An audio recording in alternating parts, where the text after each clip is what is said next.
কিশোরগঞ্জের সোনালী ব্যাংক থেকে ১৬ কোটি টাকা লুট হয়েছে। ঘটনার সঙ্গে জড়িতদের র্যাবের হাতে আটক করা হয়েছে। বিস্তারিত জানাচ্ছেন তুহিন, প্রাইম বিডি বুলেটিন। প্রতিদিন একটু একটু করে খোঁড়া হতো সুড়ঙ্গ। 2 বছর ধরে খোঁড়ার পর সেই সুড়ঙ্গের পথ পৌঁছে গিয়েছে ব্যাংকের ভোল্ট রুমে। দেখে তো অবাক, টাকা একবারে হাতের নাগালে। ফিল্মি স্টাইলে নিয়ে যায় 16,40,00,000 টাকা।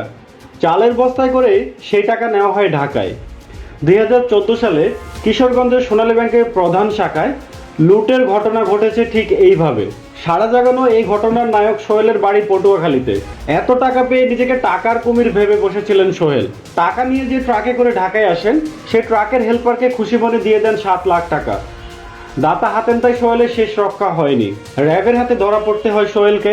তার বাসার খাটের নিচ থেকে টাকা ভর্তি 5টি বস্তা উদ্ধার করা হয়। গ্রেপ্তারের পর এই টাকা লুটের দুর্ধর্ষ কাহিনী সোহেল নিজেই খুলে বলেছেন। সোহেল জানায়, ব্যাংক লুটের পরিকল্পনা ছিল তার মামা শ্বশুরের। সোহেলের মামা শ্বশুর তার কাছ থেকে 5 লাখ টাকা ধার নেয়। সে টাকা চাইতে গেলে তার মামা শ্বশুর তাকে ব্যাংক লুটের পরিকল্পনার কথা জানান। সোনালী ব্যাংকের ওই শাখায় তার মামা শ্বশুরের একটা ব্যাংক অ্যাকাউন্ট ছিল এবং তার মামা শ্বশুর সোহেলকে জানায় ওই ব্যাংকে অনেক টাকা রয়েছে।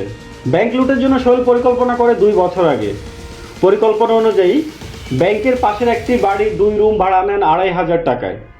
দিনের বেলা সেই বাড়িতে সুড়ঙ্গ খোঁড়ার কাজ করত, আর রাতের বেলায় গিয়ে অন্য এলাকায় স্ত্রীর সঙ্গে থাকতেন সোহেল। ঘটনার বর্ণনা দিয়ে সোহেল বলেন, 2012 সালের প্রথম দিকে সে 2 কক্ষের একটি বাসা ভাড়া নেন।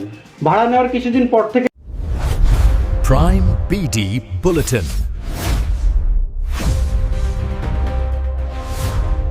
Like this video, comment your opinion, and don't forget to subscribe to our channel. Thanks for watching Prime BD Bulletin.